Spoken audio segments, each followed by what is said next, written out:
It's not a wrong path if you feel blocked not to push, because procrastination could be split energy, and usually that's a good way of describing it.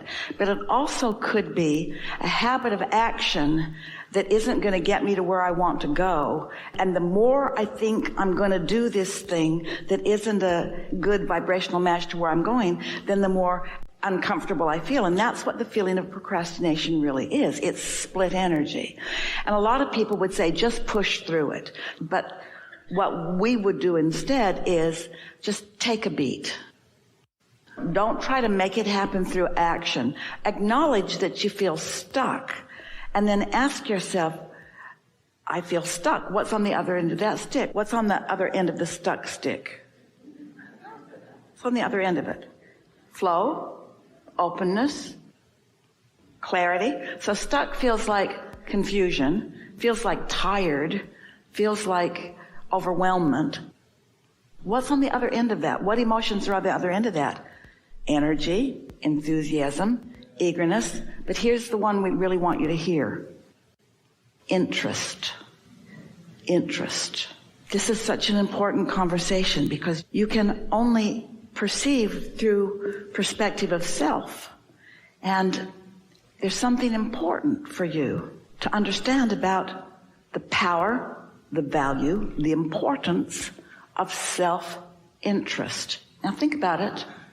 We've been describing your inner being in your vortex, where everything you've asked for is, where the vibrational essence, the seeds of it, the roots of it are.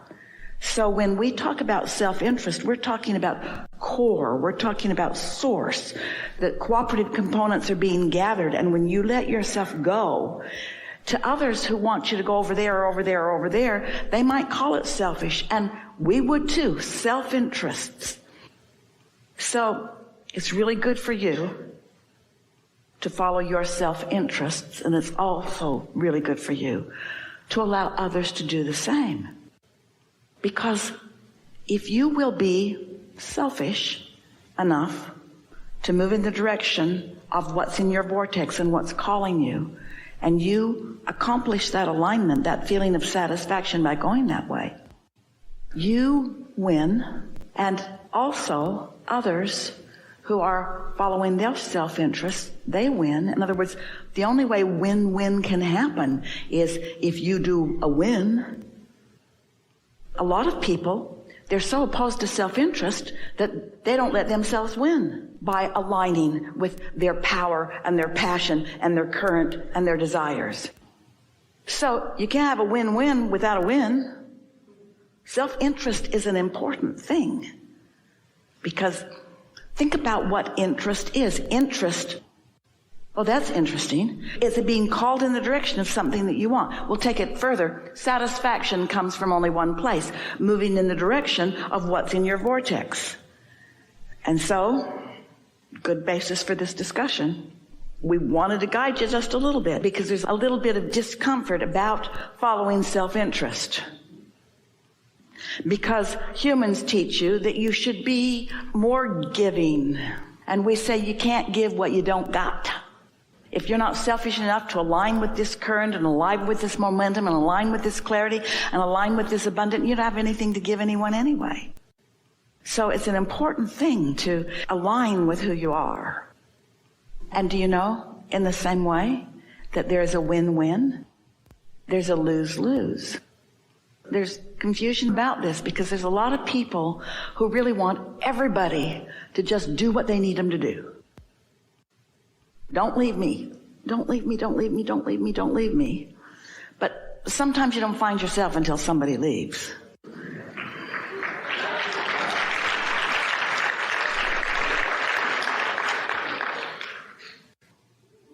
Listen to what you're practicing. Listen to what you're packing your bag of marbles with. I'm a doer. I'm an inspired being. You know how this works. Say those words. Don't tell us what is or what's been. Don't try to defend. There's nobody asking you to defend anything. Doing is way fun. You came to see it and hear it and smell it and taste it and touch it. You came into this environment where you can be a manifested action devourer of delicious life. Action is really wonderful when it's inspired. It's really hard work when you're pushing against stuff. Action that follows interest, way fun. Think about when you wake up, it's not even daylight and you're going to go fishing. Feel it if you like to go fishing. Now, wake up before the sun comes up to go do something that you've been dreading doing for a long, long time. Feel that. Feel that. In other words, get the energy and follow the flow, yeah? Hook up to the energy, hook up to the clarity, hook up to the path of least resistance. Path of least resistance doesn't sit well with a lot of people because you've been trained not to procrastinate, even though it just means you've got a tug of war going on. You've been trained not to please yourself, that you should serve others. You've been trained to do all kinds of things that are not vibrationally accurate to the laws of the universe. When you feel that way, it doesn't feel good. What's that telling you? Your inner being's not encouraging you to push through. That's like saying, and it is just exactly like this. I said I would vacuum this living room today, and I will. I've been putting it off for a long time, and today's the day I'm going to do it. So here I go. I'm not going to plug the vacuum cleaner in, but I am going to take the action. I'm going over every bit of this room. I'm going to get every bit of it. And we say, plug the vacuum in before you take the action. And so when you decide that you're going to go with the flow, for a long time, because there's so many humans who feel this way, we told a story almost every seminar where it's like you take your canoe and you go down to the river's edge and you point your canoe against the current. And then you paddle very, very diligently, very practiced, very determined, pulling against that current that's actually going because it's being called by source and your inner being. It's going to everything you want, but you won't let yourself do that because that's lazy. That's the path of least resistance. I'm going to prove my worthiness by doing it the way that others who have monuments in their name have done it. I'm going to struggle and sacrifice, and I'm going to do it the way that will make me be revered by others who have done it their way. And we say, we'd like to suggest that you just let your canoe turn and that you just go with the flow. Oh, that feels kind of good, but it feels lazy. It feels lazy. And we say, where do you get this stuff? Have you ever seen a sufferer? Have you ever seen it turn out good? Have you ever seen a complainer? Does their life just get better and better and better? Oh, you go, girl. You just keep complaining about everything. I can see how that's working out for you. Everybody loves a complainer. Just keep complaining. Keep pointing out how everything is unfair. Pronounce that injustice. Speak it, speak it, speak it, speak it. And we say, pay attention, connect the dots. Pay attention to how you're feeling and what's happening and how you're feeling and what's happening and how you're feeling and what's happening. Sometimes a feeling of procrastination is every cell of your body would like a little bit of a rest.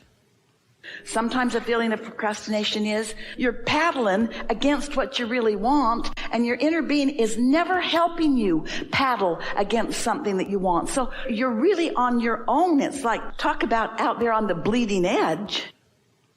You're not allowing the momentum and the current of source to call you in the direction. We would redefine for ourselves, if we were standing in your physical shoes, we would give a new definition to procrastination. We'd say procrastination is the way I feel when I want something, but I'm turned in opposition to it, but I'm determined to go anyway. It's like there's nothing in myself that's helping me. Esther's sister has a really cute daughter that said to her mother one day, I just don't have any ready to start. I don't have any ready to start. And her wise mother didn't say, well, start anyway. If you don't have any ready to start, you don't have the vacuum plugged in. Don't waste your time.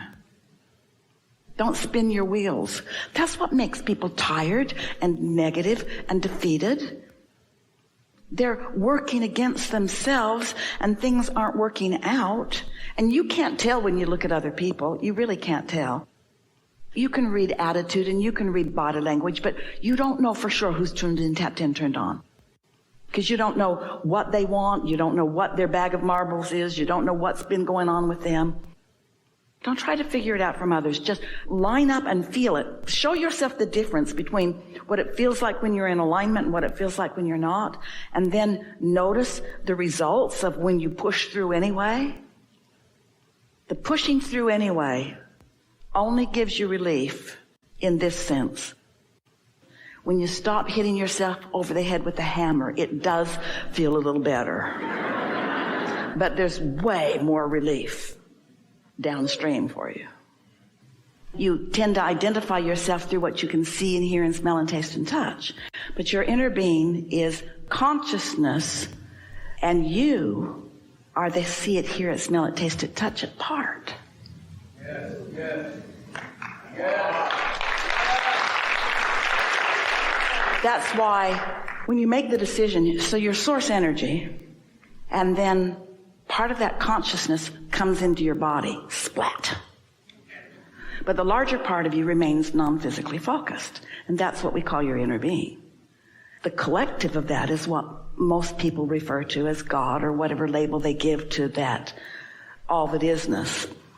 So as you're here in this physical body, your intent, what you meant to do, was to come, have some clarifying moments that made you important, perusing, sifting, sorting, deciding person that you are, made you define things that you want, knowing that that leading edge asking would cause the whole of you to go to a new place.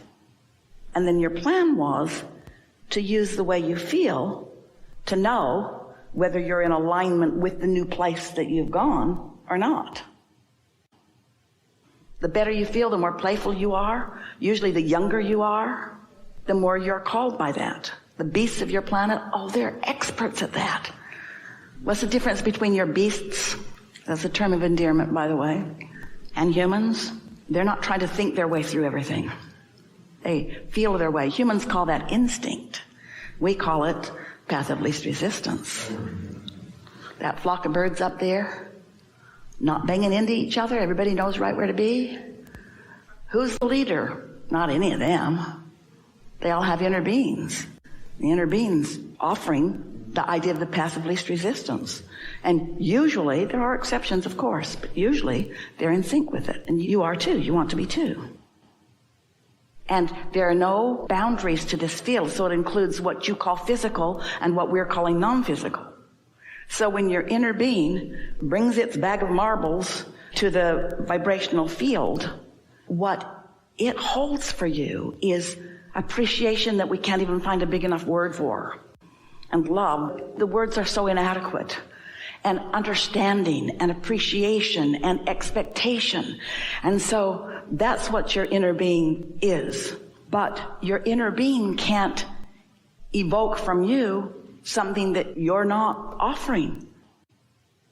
Your inner being is always calling as much of you into alignment, into calibration, as you in any moment in time are able to allow. You get to resist or allow because you have the free will to do it. You get to have step one moments. You get to be in moments where you know what you don't want because it's an advantage to you and to all that is.